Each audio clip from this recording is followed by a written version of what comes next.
గారు మళ్ళీ వస్తా మీ దగ్గరికి. వ్యాట్ ఎందుకు పక్కన పెట్టాలనేది కూడా మాట్లాడుకుందాం.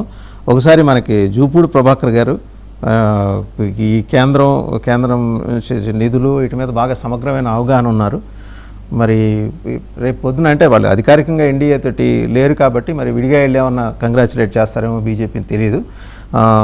సరే, ఇక్కడికి ఈ లెక్కలు మాట్లాడుతున్నాం కదా, రేవంత్ రెడ్డి గారు లేవనెత్తిన అంశం మీద మీ అభిప్రాయం, జూపూడి ప్రభాకర్ రావు గారిగా మీ అభిప్రాయం, వైసీపీ పార్టీగా మీ అభిప్రాయం, రెండు చెప్పండి. ముందుగా వాసుదేవన్ గారు, మీకు ఈరోజు ప్యానల్లో ఉన్నటువంటి తమ్ముడు రవికిరణ్, అదేవిధంగా గురుమూర్తి గారు, మా అన్న రాజన్న గారికి వినపడుతుందా సార్? వినిపిస్తుందండి. Okay, thank you. 99 ప్రేక్షకులకి నమస్కారం సార్, గుడ్ మార్నింగ్.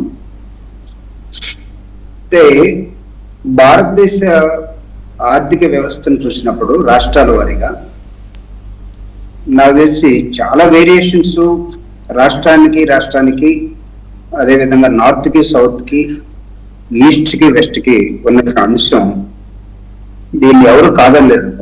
నంబర్ 1, మీరు ముందుగా చెప్పినట్టుగా yes, we will also congratulate our honourable prime minister of India. ఆయన హైయెస్ట్ బేస్డ్ ప్రైమ్ మినిస్టర్ గా ఈ దేశంలో ఉన్నందుకు అది పార్టీలకు అతీతంగా ఇట్స్ ఎ ఫ్యాక్ట్. కాబట్టి వైఎస్ఆర్ కాంగ్రెస్ పార్టీగా ఖచ్చితంగా మేము కూడా అభినందిస్తున్నాం. రికార్డు ఈ రోజు వరకు ఉన్న రికార్డుని మోడీ గారు అధిగమించారు కాబట్టి ఆయనకి కంగ్రాచులేషన్స్ కూడా చేస్తున్నాం. ఇది ఎవరు చేసినా, ఏ పార్టీ చేసినా ఈ రోజు వరకు అయితే ఇది క్రికెట్ టీం లాగా కాకుండా ఎవరు ఎక్కువ రన్స్ కొట్టారు, ఎవరు ఎక్కువ వికెట్స్ తీసుకున్నారు, ఎవరు ఎక్కువ మ్యాచెస్ ఆడారు, ఇవి కాకుండా దీన్ని పొలిటికల్ యాంగిల్లో మాత్రం చూడగలిగితే మంచిదనేదే నా అభిప్రాయం. మీరు ముందు పెట్టినటువంటి statistics according to the finance commission of India, finance commission ఎప్పుడు కూడా భారతదేశ రాష్ట్రాల మధ్య అంతరాలు లేవని ఏ రోజు చెప్పట్లేదు.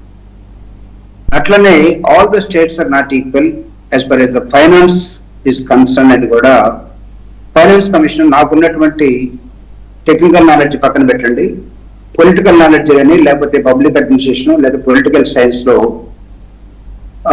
మాస్టర్స్ చేసినటువంటి నాకు కూడా ఎక్కడ కూడా అవి లేవు, అన్ని ఈక్వల్ అని కూడా చెప్పలేదు. When it comes to the allocation, really what's happening, this is most important, whether Congress party in the power or NDA is in the power, ఇవన్నీ పక్కన పెట్టాలి. ఈరోజు రేవంత్ రెడ్డి గారు ఏమన్నారు అనే దాని మీద నడిపే కన్నా మీరు కొన్ని స్టాటిస్టిక్స్ వాస్తవాలు మాట్లాడతాయని చెప్పారు. అంటే మేమైనా ఎన్ని రకాలుగా మాట్లాడినా ఆ లెక్కలు ఉంటాయి కాబట్టి లెక్కల్లోకి వద్దాం. లెక్కల్లోకి వచ్చే ముందు ఒక అంశాన్ని నేను కామన్ మ్యాన్ ఏమనుకుంటున్నాడు, లేకపోతే భారతదేశ రాజకీయ political representative who enter into the democratic institutions, ఎవరైతే పార్లమెంట్ లోకి వెళ్ళారో, అసెంబ్లీలోకి వెళ్ళారో, కౌన్సిల్లోకి వచ్చారో, లేకపోతే రిప్రజెంటేటివ్స్ గా నాయకత్వం ఇస్తున్నారో, వాళ్ళు పార్లమెంట్ లో కానీ, అసెంబ్లీలో కానీ, రాష్ట్రాల్లో కానీ, లేకపోతే సెంట్రల్ లో కానీ రియల్ గా ఏం చేస్తున్నారు దీని మీద మనం చూడాలి. There are standing committees in parliament. మీ అందరికీ తెలుసు, ఫైనాన్స్ మినిస్టర్ ఉన్నప్పుడు కూడా the value has been given according to the Indian constitution. Parliamentary committees are most important. According to the parliamentary committees, ఇందాక రవికిరణ్ గారు చాలా అంశాలు చెప్పారు. Praising one party which is in power or opposition లో ఉన్న parties, ఇవన్నీ ఏం చేశాయని కాకుండా ప్లానింగ్ కమిషన్ ఏ రాజకీయ పార్టీ ఉన్నా సరే, ఫైనాన్స్ కమిషన్, ప్లానింగ్ కమిషన్ ఎత్తేసారు అనుకోండి, ఇందాక 32 నుంచి 42 దాకా తీసుకొచ్చారు, రాష్ట్రాలకు ఇవ్వాల్సిన వాటాలని చెప్పారు, సంతోషం. But at the same time planning commission ఎక్కడికి వెళ్ళింది? Why have been remove the planning commission, దాని ప్లేస్ లో నీతి ఆయోగ్ ఎందుకు తీసుకొచ్చారు? What is the problem with the planning commission? What is the link between planning commission, finance commission? ఈ రెండింటికి ఉన్నటువంటి అవినాభావ సంబంధం ఏంటి? ఇప్పుడు మోనోపోలీగా ఉన్నటువంటి నీతి Aayog is really allowing the planning commission to do the work, finance commission? ఇవన్నీ చూసినప్పుడు మనకి ఇండియన్ పాలిటిక్స్ ని, లేకపోతే పార్లమెంటరీ కమిటీస్ ని, లేకపోతే మనకున్న కాన్స్టిట్యూషనల్ కమిషన్స్ ఏది ఎఫెక్టివ్ గా ఉంది, ఏది ఇన్ఎఫెక్టివ్ గా చూసినప్పుడు వీళ్ళ రోల్స్ అన్ని కూడా అధికారంలో ఏ పార్టీ ఉంటే ఆ పార్టీకి అనుగుణంగా మారిపోతాం. So coming to the south India, south India GDP ఎంత ఉన్నది? ఎంత అంటే భారతదేశ జీడిపిలో సౌత్ ఇండియా నీకు మ్యాన్ పవర్ ని మీరు లెక్కేయగలిగితే ఎంత మ్యాన్ పవర్ భారతదేశంలో సౌత్ ఇండియా కాంట్రిబ్యూట్ చేస్తూ ఉంది.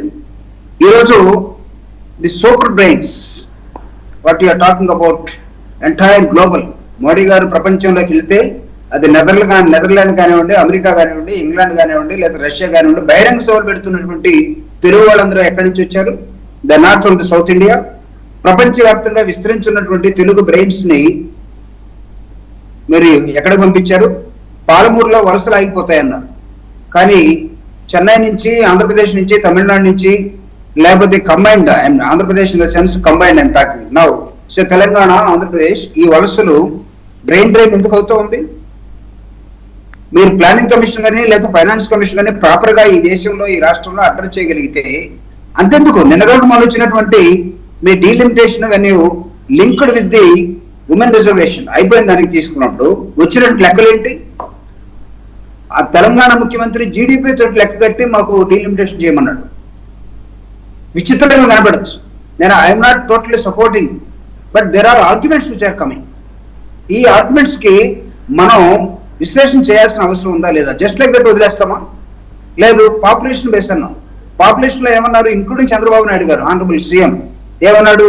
మా దగ్గర పాపులేషన్ మేము ప్లానింగ్ ఇందిరాగాంధీ చెప్పినటువంటి ఫ్యామిలీ ప్లానింగ్ ని పాటించే కాబట్టి తగ్గిపోయింది, సౌత్ ఇండియాకి అన్యాయం జరుగుతుందని అన్నారు. Is it not fact? So ఇవన్నీ వచ్చినప్పుడు ఆఖరికి అల్టిమేట్ గా ఒక తమ్ముళ్ళు ఏం పట్టుకొచ్చారు? లేదండి అన్ని స్టేట్లలో 50% పెంచేస్తున్నాం. ఏంటి తమ్ముళ్ళు? శాస్త్రీయత? What is the rational? Sir ఇవన్నీ మనం లెక్కలు చూసినప్పుడు రియల్ గా భారతదేశంలో పరిపాలన ఏ రాజకీయ పార్టీ ఉన్నప్పుడు కూడా వివక్షకి గురవుతున్నటువంటి ప్రాంతాలు కొన్ని ఉన్నాయి. వివక్షకి నేను ఇక్కడ ఈ పదాన్ని ఎందుకు కొడుతున్నానంటే, మీకు రూలింగ్ ఇందాక రవికిరణ్ గారు చెప్పారు, పాపం అతనికి ఎవరికి రేవంత్ రెడ్డికి మోడీ గారు ఎక్కడి నుంచి వచ్చారో కూడా తెలియక వెస్ట్ నార్త్ దిక్కులు కూడా తెలియనటువంటి భారతదేశంలో నాయకులు ఉన్నారా అన్న విధంగా మాట్లాడారు. కానీ from where is representing now? So what is the distance between Varanasi and Gujarat అనుకుందాం. సో కామన్ గా మాట్లాడినప్పుడు నార్తర్న్ అనే మాట్లాడతాం, వెస్టర్న్ ఈస్టర్న్ ఏం పెద్దగా మాట్లాడడం. ఈస్టర్న్ 7 సిస్టర్స్, మీరు ఆ పేకని ఇండియన్ మ్యాప్ లో నుంచి కాస్త తప్పించేస్తే 7 సిస్టర్స్ వెళ్ళిపోయే ప్రమాదం కూడా ఉంటుంది. కానీ what are the precautions you have taken so far? భారతదేశంలో ఉన్నటువంటి 7 సిస్టర్స్ ని భారతదేశం మీరు నైసర్గిక స్వరూప పొలిటికల్ మ్యాప్ గా చూసినట్లయితే ఆ నెక్ ఉంటుంది చూడండి, చికెన్ నెక్ లాంటిది, దాన్ని కట్ చేస్తే మీకు తెలియదు కాదు వాసుదేవన్ గారు, సీనియర్ జర్నలిస్ట్. సో ఈరోజు నార్త్ ఈస్టర్న్ స్టేట్స్ కి మనం ఇస్తున్న ప్రాధాన్యత ఏంటి? ఫర్ ఎగ్జాంపుల్ మణిపూర్ లో జరిగిన ఘటనకి ఈ రోజు కూడా ప్రైమ్ మినిస్టర్ వెళ్ళాడు అక్కడికి. ఇది నాట్ డివేట్ ఫ్రమ్ ద సబ్జెక్ట్ అంటే కోర్ సబ్జెక్ట్ నుంచి మనం డివేట్ కావద్దు. మనం ఏంటంటే ఈ వ్యత్యాసాలు, ఈ వైరుధ్యాల మీద మాట్లాడదాం. అంటే తెలంగాణ ముఖ్యమంత్రి రేవంత్ రెడ్డి గారు లేవనెత్తిన ఒక సహేతుకమైన అంశం అంతవరకే. ఆయన మళ్ళీ హిట్లరు, ముసోల్ని ఈ అంశాలు కూడా వద్దు, మనం ఈ లెక్కలే మాట్లాడదాం. ఈ లెక్కలకే వస్తున్నాం సార్, లెక్కలకే వస్తుంది. ఇప్పుడు అది రేవంత్ రెడ్డి గారు మాట్లాడారా, లేకపోతే చంద్రబాబు నాయుడు గారు మాట్లాడారా, లేకపోతే విజయ్ మాట్లాడారా, లేకపోతే నార్త్ లో ఉన్నటువంటి యోగి ఆదిత్యనాథ్ గారు మాట్లాడారా, ఇవన్నీ పక్కన పెడదాం sir. Finance commission, planning Niti planning లేదు కాబట్టి the other commissions and parliamentary committees, standing committees, వాటి రికమెండేషన్స్ ని ఈరోజు పర్ఫెక్ట్ గా సెంట్రల్ లో ఏ ప్రభుత్వం ఉన్నా ఎందుకు ఇంప్లిమెంట్ చేయలేకపోతా ఉంది? ఈరోజు ఫైనాన్స్ కమిషన్, స్టాండింగ్ కమిటీస్ ఇచ్చినటువంటి స్టాటిస్టిక్స్ ప్రకారం సౌత్ ఇండియన్ స్టేట్స్ వివక్షకు గురి కాలేదని ఇచ్చాయా? లేదు. నార్థన్ స్టేట్స్ మీరు ఇస్తున్న దానికన్నా, మీరు చేస్తున్న దానికన్నా దే ఆర్ మోర్, వాళ్ళకి ఇంకా రావాల్సిన అవసరం ఉందని చెప్పలేదా? మీకు బీహార్ని, ఒరిస్సాని చూసినప్పుడు, లేకపోతే ఉత్తరప్రదేశ్ని నార్త్ ఉత్తరప్రదేశ్ చూసినప్పుడు, లేకపోతే ఆంధ్రప్రదేశ్లో మీరు రెండుగా విడగొట్టినప్పుడు కూడా ఆంధ్రప్రదేశ్ని, తెలంగాణని ఈరోజు చూసినప్పుడు where is the Andhra Pradesh contribution and when you compare with the Telangana contribution GDP అండి? ఇక్కడ మీరు సెంట్రల్ గవర్నమెంట్ గా ఉండి planning commission, don't you think that planning commission భారత పార్లమెంట్ చేసినటువంటి రెగ్యులేషన్ మన రాష్ట్రాన్ని విడగొట్టినప్పుడు రీఆర్గనైజేషన్ చట్టం ప్రకారం చేసిన ప్రామిసెస్ ని కొనసాగించాలని ఎప్పుడు చెప్పలేదా? ఎందుకు ఈరోజు ఇంకా ఆంధ్రప్రదేశ్ వెనకబడి ఉంది? దీని గురించి మాట్లాడే అవకాశం వైఎస్ఆర్ కాంగ్రెస్ పార్టీ ఖచ్చితంగా తీసుకుంటుంది. What ever may be the political party in the power in the centre. మేము ఆంధ్రప్రదేశ్కి వీఆర్ లీడింగ్ నౌ. ఇప్పుడు ఈరోజు ప్రతిపక్షంగా ఉండవచ్చు.